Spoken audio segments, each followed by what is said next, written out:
News प्रहर के प्रायोजक हैं श्री बालाजी फैशन, हर घर की पसंद। बंगाल चुनाव के रिजल्ट आने के कुछ घंटे बाकी, आसनसोल दुर्गापुर से लेकर राज्य के बारे में मिलेंगे कई सवालों के एक साथ उत्तर। लॉकडाउन के आंशिक पाबंदियों के तहत दुकान खोलने के समय को लेकर दुकानदारों में नाराजगी। टाइम जो बोल रहे हैं तो सरासर गलत है। अपनी 7 साल की बेटी के इलाज के लिए रानीगंज के अस्पताल में दर दर भटकता रहा, लेकिन इलाज नहीं मिलने से बच्ची की हुई मौत। पश्चिम बंगाल के चुनावी इतिहास में 2021 का चुनाव पहला ऐसा चुनाव है जिसमें भारत की सबसे बड़ी पार्टी भारतीय जनता पार्टी यानी बीजेपी ने अपनी जीत पक्की करने के लिए सारे संसाधन झोंक दिए। पहले कभी ऐसा नहीं हुआ कि किसी पार्टी ने इतने आक्रामक ढंग से बंगाल में चुनाव लड़ा हो, लेकिन पूरे बंगाल के साथ आसनसोल दुर्गापुर शिल्पांचल के लोगों ने देखा कि किस तरह से चुनाव की तारीखों की घोषणा के पहले से ही बीजेपी ने तृणमूल कांग्रेस पर बढ़ते बनाने के लिए पूरे जोश खरोश के साथ अपना प्रचार शुरू किया था। जहां बीजेपी के दूसरे नंबर के बड़े नेता अमित शाह जैसे बड़े नेता बंगाल चुनाव में 200 पार का नारा देते रहे, वहीं शुरू से आसनसोल दुर्गापुर की 9 सीटों पर बीजेपी जीत के दावे करती रही है। लेकिन मजेदार बात यह है कि पहले कभी किसी चुनाव में बीजेपी एक भी सीट यहां से जीत नहीं पाई है। हाँ, ये जरूर है कि पिछले 2 लोकसभा चुनाव से आसनसोल सीट से बाबुल सुप्रियो और 2019 के लोकसभा चुनाव में बर्धमान दुर्गापुर सीट से SS अहलूवालिया जीतने में कामयाब रहे हैं। पिछले लोकसभा चुनाव के नतीजे और इस बार बीजेपी के कथित लहर और मुख्यमंत्री ममता बनर्जी की सरकार के खिलाफ एंटी इनकम्बेंसी की बात कर बीजेपी ने बंगाल की सत्ता पाने के लिए खूब जोर लगाया है। शिल्पांचल के लोग यहाँ ये देखने के लिए बेसब्री से इंतजार कर रहे हैं कि जब कुछ घंटों बाद मतगणना के दौरान ईवीएम से आंकड़े निकलेंगे तो क्या बंगाल में बीजेपी का कमल खिलता है कि नहीं, और शिल्पांचल की 9 सीटों में से बीजेपी को कितनी सीटें मिलती हैं। बहरहाल बीजेपी जिले की 9 सीटों में से कितनी सीटों को जीतने जा रही है, बीजेपी का अपना क्या आकलन। इस संबंध में बीजेपी के एक पुराने नेता ने दावा किया कि 9 सीटों से 7 सीटों पर बीजेपी आसानी से जीतने जा रही है। 2 सीटों को लेकर संदेह है। ये 2 सीटें हैं रानीगंज और बर्धमान पूर्व। इस बीजेपी नेता के मुताबिक आसनसोल उत्तर से कृष्णेंदु मुखर्जी, आसनसोल दक्षिण से अग्निमित्रा पॉल, कुल्टी से डॉक्टर अजय पोद्दार, बाराबनी से युवा नेता अरिजीत राय, जामुड़िया से तापस राय और पांडेश्वर से जितेंद्र तिवारी विधायक बनने जा रहे हैं। मजेदार बात है कि 29 तारीख को एक चैनल के एग्जिट पोल में भी पश्चिम बर्धमान जिले की 9 सीटों में बीजेपी को 7 सीटें मिलती हुई दिखाई गई थी। बहरहाल अब कुछ घंटों का समय बाकी है, ईवीएम अब बोलने ही वाली है और वे बोलती है तो बीजेपी के दावे कितने सच होते हैं ये अपने आप पता चल जाएगा। बस कुछ घंटे इंतजार कर लीजिए। Hey there. Subscribe to my channel. And also press this bell icon.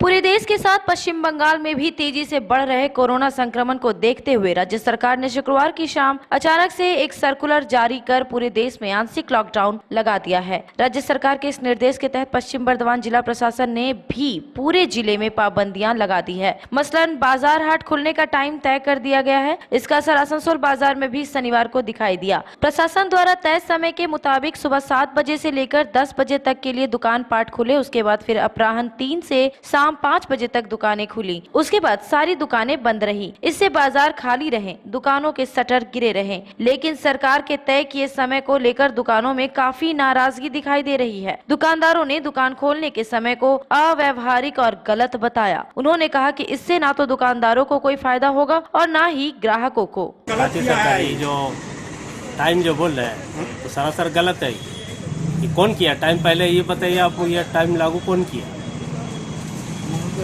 ये कोई टाइम है? सुबह 7 बजे से लेकर 2 बजे तक कीजिए, 1 बजे तक कीजिए, उधर बंद रखिए। ये आधा घंटा इधर आधा घंटा उधर, ये कोई तरीका हुआ है? दुकान बंद करने में खोलने में चला जाएगा टाइम। खोलेंगे तो आधा घंटा लग जाएगा, बंद करेगा तो आधा घंटा लग जाएगा। तो क्या करेंगे? खाक करेंगे न? ग्राहक का तकलीफ है, दुकानदार का तकलीफ। तो बोलिए उनको, हम बोल रहे हैं आप दिखाइए इसको। अभी तो बातचीत कर रहा है। कोई तरीका नहीं है, तरीका हिसाब से बंद करे तो दुकानदार भी सहयोग करेगा, ग्राहक भी सहयोग करेगा। ये मतलब नियम आप लोग हम लोगों के लिए सही नहीं है, दुकानदार के लिए नियम है, दुकानदार ग्राहक दोनों के लिए सही है कि एक टाइम करे, सुबह 7 बजे से 1 बजे तक कर दे, उसका बाद पूरा टोटल बंद कर दे, और नहीं तो पूरा टोटली लॉकडाउन कर दे। अभी जो बंद कर रहे हैं मैंने सरकारी नियम को मान रहे हैं, पालन कर रहे हैं। ये जो बंद कर रहा है ये नियम तो हम लोग मान रहे हैं, लेकिन ये सही नहीं है। लॉकडाउन किया है उसी के लिए। फिर कितना बजे खुलेंगे? ये तो बोला 3 बजे से 5 बजे। तो इसको किस तरह से देख रहे हैं, सरकारी लागू जो हुआ? ये ठीक नहीं है। एक 6 बजे से 12 बजे तक 1 बजे तक करता है, उसके बाद टोटल बंद करता है, वो भी ठीक है। और नहीं तो 12 बजे से शाम 6 बजे तक करता है, वो भी ठीक है। बहरहाल सरकारी फरमान को लेकर दुकानदारों में रोष है, लेकिन वहीं आसनसोल के मुंशी बाजार तथा अन्य सब्जी बाजारों में एक बात कॉमन दिखाई दी कि बहुत सारे दुकानदारों में कोरोना का भय नहीं दिखा। वे बिना मास्क लगाए ही दुकानदारी करते हुए दिखाई दिए। हालांकि ये लोग मीडिया का कैमरा देखकर जरूर मास्क लगाने की कोशिश करते हैं। কোথায় থাকে তো মাস্ক পরে তো কথা বলা যায়।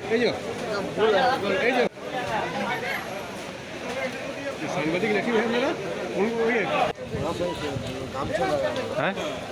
तो मास्क नहीं मिल रहा है क्या बाजार में?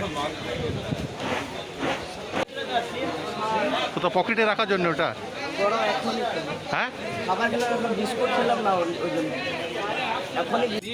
खोल के रखेंगे किस लिए? अभी खोल के रखेंगे।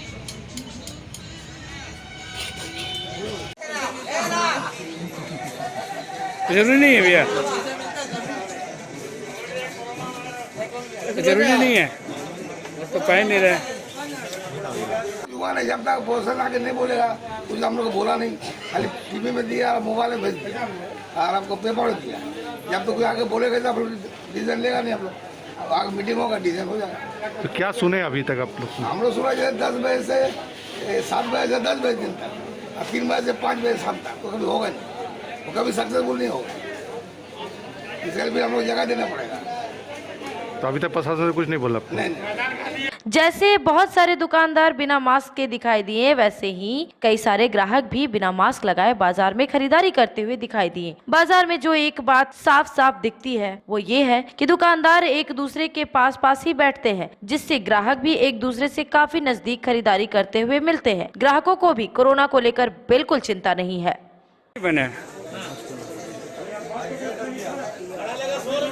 डर नहीं है।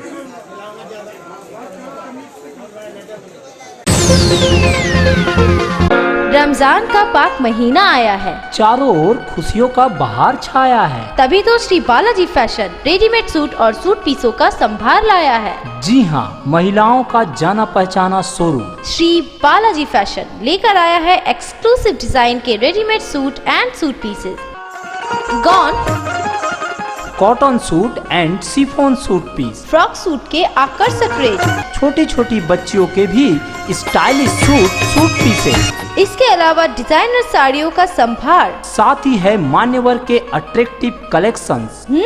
और पुरुषों के लिए सियाराम के एक्सक्लूसिव शोरूम में ब्रांडेड नॉन ब्रांडेड ड्रेसों का विशाल संभार। जब सब कुछ हो एक ही छत के नीचे तो कहीं और क्यों जाना। आज ही आना Shri Balaji fashion, opposite Subhash cinema hall, GT road, Asansol. Asansol Shilpanchal के चांदा मोड़ स्थित प्रतिष्ठित अंग्रेजी माध्यम के आसनसोल नॉर्थ पॉइंट स्कूल में 2021 के लिए प्रवेश जारी है। नर्सरी से क्लास 9वीं और 11वीं के लिए प्रवेश खुला है। ऑनलाइन नामांकन की भी सुविधा। स्कूल में सारी आधुनिक सुविधाएं उपलब्ध हैं। Air condition computer lab, air condition auditorium, swimming pool, पूरे स्कूल कैंपस में CCTV निगरानी, स्कूल ट्रांसपोर्ट की भी सुविधा। संपर्क करें आसनसोल नॉर्थ पॉइंट स्कूल में।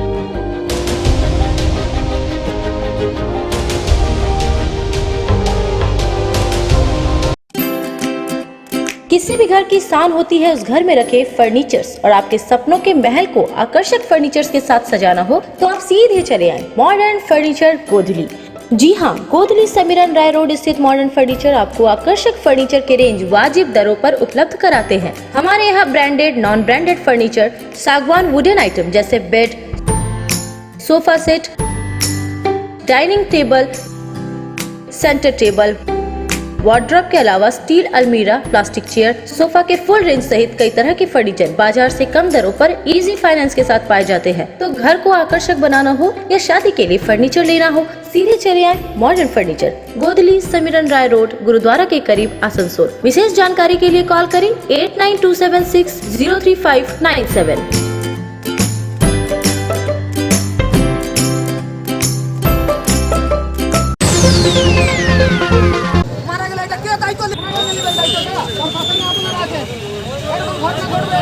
कोरोना संकट की वजह से आम आदमी के इलाज पर भी आफत आ गई है। इससे साधारण मरीजों की जान पर बन आई है। ऐसी ही एक घटना जामबाद कोलेरी के एक व्यक्ति की बच्ची के साथ हुई। मंटू साहनी की 7 साल की पुत्री साक्षी कुमारी को शनिवार की सुबह दस्त हो रहा था। उसके इलाज के लिए मंटू और परिजन रानीगंज ले गए, लेकिन 5 प्राइवेट अस्पतालों का चक्कर लगाने के बाद भी किसी ने ना तो देखा और ना ही भर्ती लिया। आखिर में उसे आनंद लोग अस्पताल लेकर गए, जहां डॉक्टरों ने उसे मृत घोषित कर दिया। इससे आक्रोशित होकर मंटू और परिजनों ने बच्ची के शव को लेकर राष्ट्रीय राजमार्ग 60 को जाम कर दिया। वे अस्पताल के खिलाफ कार्रवाई की मांग कर रहे थे। सड़क जाम लगने की खबर पाकर रानीगंज थाना पुलिस मौके पर पहुंची और समझा बुझाकर लोगों को हटाया।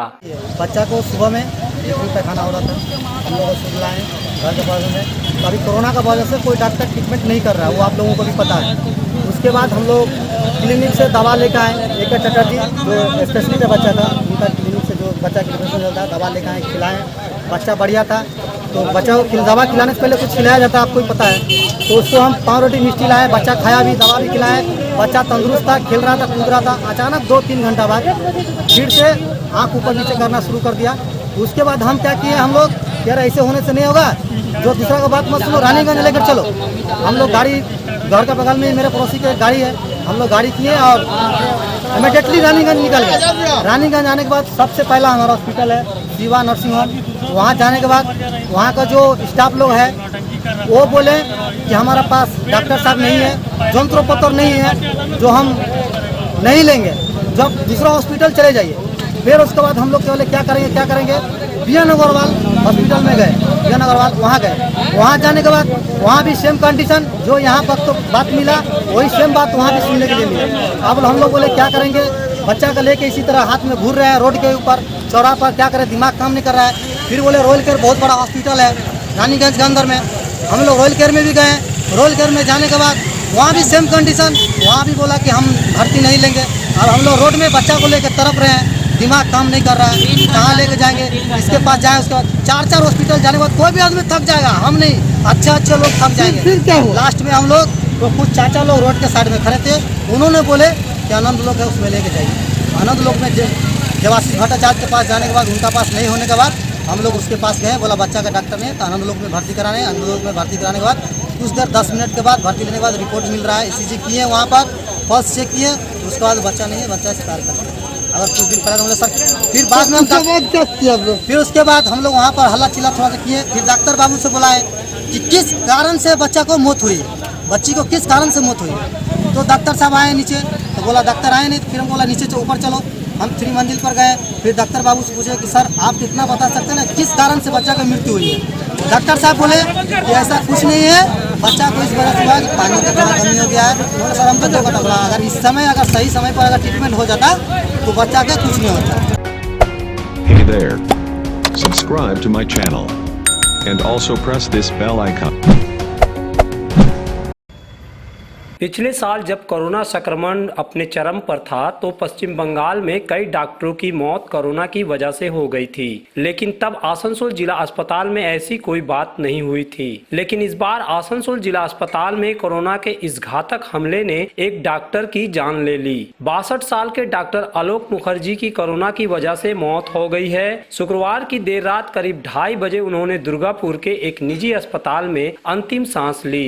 कोरोना पॉजिटिव पाए जाने के बाद डॉक्टर मुखर्जी आसनसोल जिला अस्पताल में ही भर्ती थे, लेकिन पिछले बृहस्पतिवार को उनकी तबीयत ज्यादा खराब होने लगी तो उन्हें दुर्गापुर रेफर कर दिया गया था। लेकिन उनकी तबीयत ठीक होने की जगह और बिगड़ती गई और अंत में कोरोना ने उन्हें अपना ग्रास बना लिया। डॉक्टर मुखर्जी आसनसोल जिला अस्पताल के ICU विभाग में कार्यरत थे। उनकी पत्नी कल्पना मुखर्जी भी इसी अस्पताल में काम करती है। उन्हें भी पहले कोरोना संक्रमण हुआ था, लेकिन वह उससे उबर गई थी।